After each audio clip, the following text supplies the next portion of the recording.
Luiz Fernando, esse tema, pela sua abrangência, pela sua clareza, pela sua profundidade, abre perspectivas imensas, né? E nós estamos em plena pandemia. Araraquara mesmo viveu momentos muito difíceis, o prefeito teve que tomar decisões que geraram reclamações, geraram pessoas contrárias, favoráveis, mas que resultou em benefícios posteriores, chamando a atenção do país. A atitude tomada aqui em Araraquara, que se refletiu em Matão também. Então, nós estamos vivendo em plena pandemia, as vacinas ocorrendo lentamente.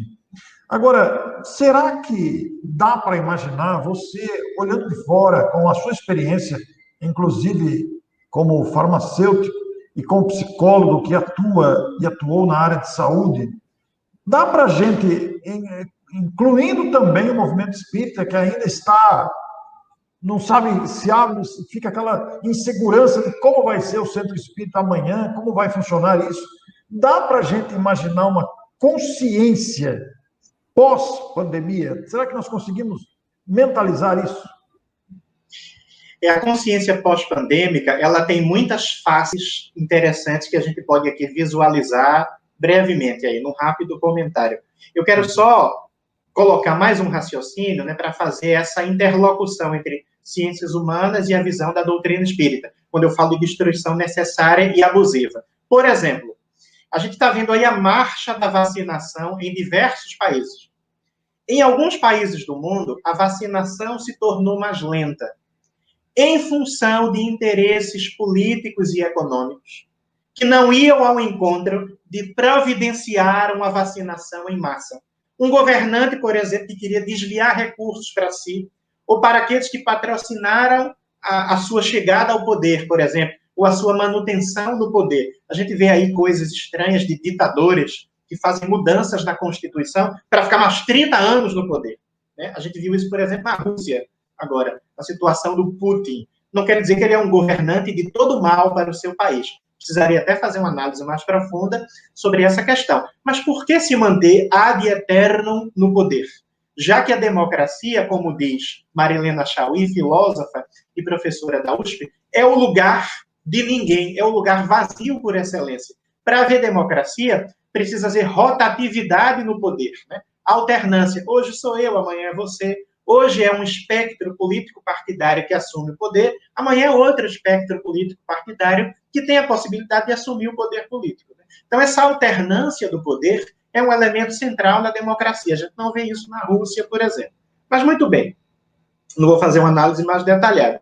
Então, países que têm interesses vários estão produzindo um programa de vacinação que não atende ao interesse da sua população. É lento, é deficitário, exatamente, talvez, em função de desvios, em função de interesses outros de distribuir a riqueza do Estado para outras pessoas e encaminhá-la para outras finalidades, que não a finalidade de atender a necessidade da população. Isso é no mundo que a gente pode imaginar.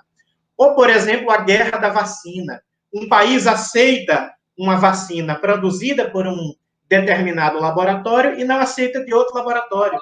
Porque a do segundo laboratório é de um país com quem aquele país que está tentando comprar a vacina não tem relações comerciais maiores. Então, a população não é atendida, a população pode desencarnar em função disso, grande parte da população, porque aquele governante quer reforçar os seus laços com um país e não com outro. Então, o interesse político do governante prejudica o fornecimento de vacina para uma vacinação em massa. Olha, então, a gente vê nesse jogo, não estou citando nomes especificamente, nem interessa, estou falando de uma situação que é global, que acontece em muitos países, a guerra comercial. A questão, por exemplo, da quebra das patentes está sendo discutido. Lá, há décadas, foi quebrada, através de uma articulação na Organização Mundial de Comércio, na OMC, as patentes em relação à produção de medicamentos contra o HIV.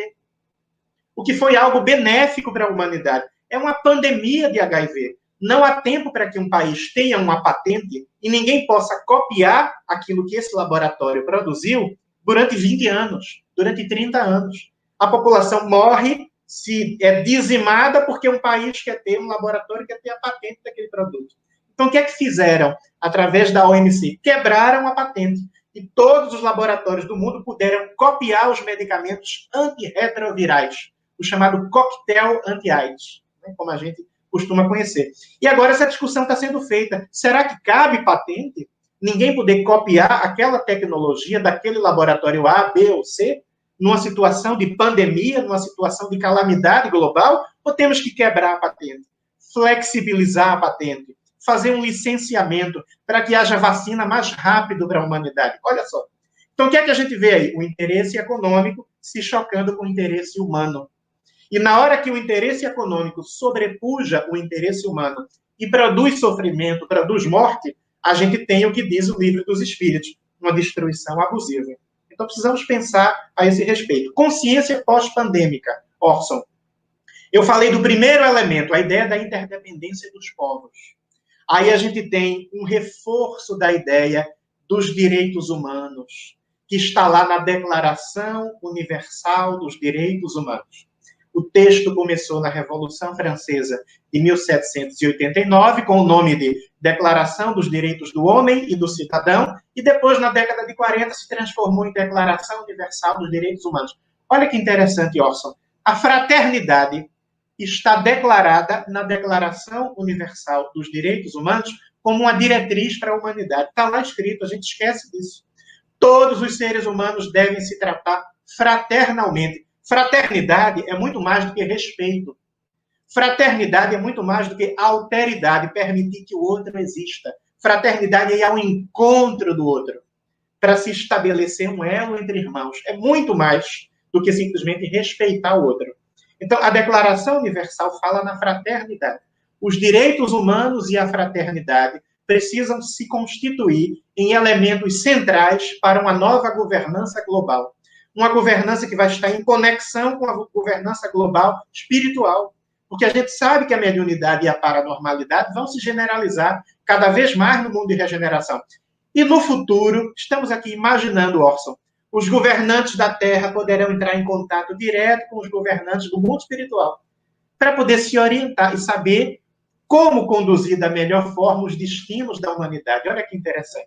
Colocando em prática para a sociologia a que se referiu Herculano Pires. A saúde pública é mais um elemento fundamental da governança global. A pandemia está mostrando. Não adianta querer dissolver os sistemas de saúde pública pelo mundo afora e entregar tudo para o interesse privado. Porque o interesse privado está conectado à ideia de lucro, o que é natural num sistema capitalista. Uma empresa privada existe para ter lucro, ela não existe para ter prejuízo e abrir falência. Então, ela não vai atender ao interesse comum. O interesse comum, o interesse público, do ponto de vista da saúde, é atendido na estrutura de uma saúde pública. Ou se tem saúde pública, ou então, quando uma pandemia nos atingir novamente, vai nos pegar, como se diz popularmente, de calça curta.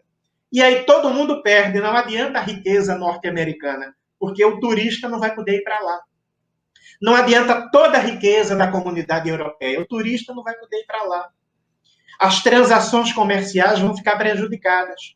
Os alimentos, as commodities, né? Minério de ferro e outros produtos por extração mineral, de que a comunidade europeia precisa, não poderão chegar até os ricos europeus da região oeste, né? A região mediterrânea, do Reino Unido, da Alemanha. Por quê? Porque a pandemia vai prejudicar os laços econômicos. Então, ou a comunidade europeia ajuda o mundo inteiro, ou ela vai sofrer. Ou os Estados Unidos, a China, a Rússia, quem tiver poder econômico e militar, ajuda o mundo inteiro, ou vão sofrer.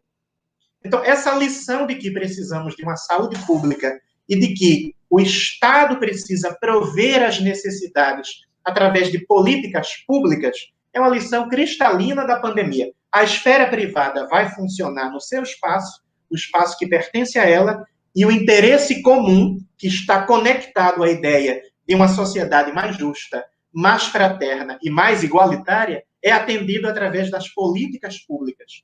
Políticas públicas de saúde, de educação, de ciência e tecnologia. Veja, o laboratório AstraZeneca produziu uma vacina em conexão com a universidade inglesa, né? AstraZeneca Oxford. Não foi sozinha. Claro, tem também iniciativas que são puramente privadas, mas outras não são. E mesmo os laboratórios que produziram, sem nenhuma conexão com instituições públicas, a vacina, produziram a partir de um conhecimento que é levantado na pesquisa da universidade pública, pelo mundo afora. Então, a saúde pública, a valorização das pessoas vulneráveis, do trabalhador, em qualquer instância da sociedade, em qualquer país. A ideia de que a solidariedade é transformação social. Sem solidariedade não tem transformação social. E o respeito à natureza, Orson. Órfão não, você não é órfão, né? Você tem seus pais aí. Mas, enfim, mesmo que eles tivessem desencarnado, estariam no mundo espiritual, você não seria órfão, porque os nossos amores continuam no mundo espiritual. Então, Orson, não órfão. Essa foi boa, hein? Diriam os psicanalistas que é um ato falho, né? Então, Orson, o respeito à natureza, a nossa relação fecunda com a natureza. Se isso não acontecer, estaremos fadados a um grande sofrimento. A própria penetração de populações virais na comunidade humana é fruto da destruição do meio ambiente. Vírus que estavam lá há milênios, que não nos incomodavam. Pela destruição, desflorestamento, como acontece aqui no Brasil, na nossa Amazônia, em outros lugares do mundo, o ser humano passa a ter contato com essas partículas virais. E essas partículas, ao penetrarem no organismo humano, podem produzir uma grande letalidade ou sofrer uma mutação para haver uma letalidade maior ou uma transmissibilidade maior. Sem o respeito à natureza, nós estaremos realmente entrando na borda do precipício. E o espírito Manuel Filomeno de Miranda, em Trilhas da Libertação, fala: não existe saúde integral, saúde física, psíquica, social e espiritual, sem contato com as energias da natureza, sem respirar o oxigênio que brota do plâncton microscópico, que produz tanto oxigênio no oceano. A gente aspira o oxigênio do plâncton, explica Filomeno de Miranda, em Painéis da Obsessão e em Trilhas da Libertação. E esse oxigênio restaura tecidos perispirituais. Olha que bonito. Tanto do encarnado, que é desdobrado com uma doença muito grave e é levado até a beira da praia para se tratar com esse oxigênio, quanto o desencarnado.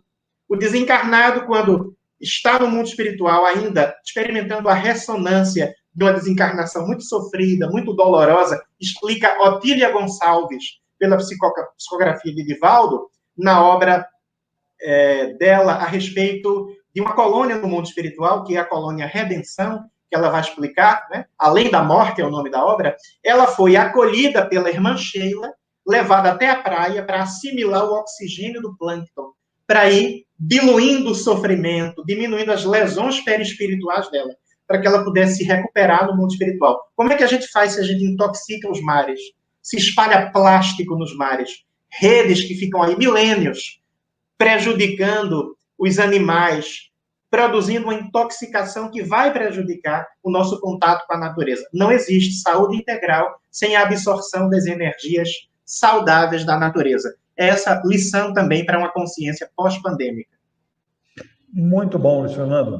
Muito bom. São temas que abrem a nossa visão de maneira muito interessante, muito didática, e nós estamos já para passar para o final, para o encerramento, mas eu queria perguntar para você se tem algo que eu não perguntei e que você gostaria de acrescentar neste final de nossa participação aqui na Sociedade Kardecista, o Consolador de Araraquara, se há algo que eu não perguntei e você acha importante ser acrescido.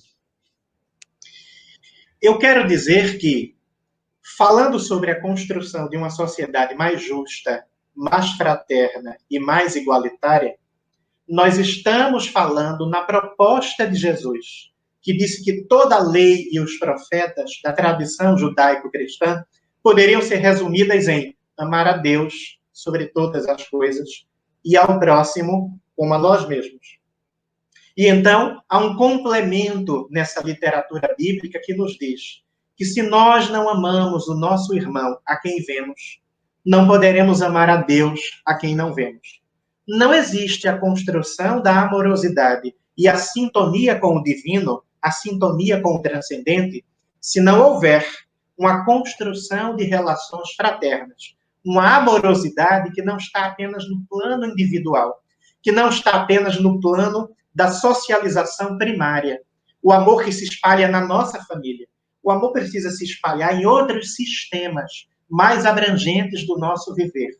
Então, não existe amor a Deus sem amor ao próximo, e não existe amor ao próximo sem uma consciência de construção coletiva. Allan Kardec já dizia que a doutrina espírita ia passar por muitas fases. A primeira delas era da curiosidade.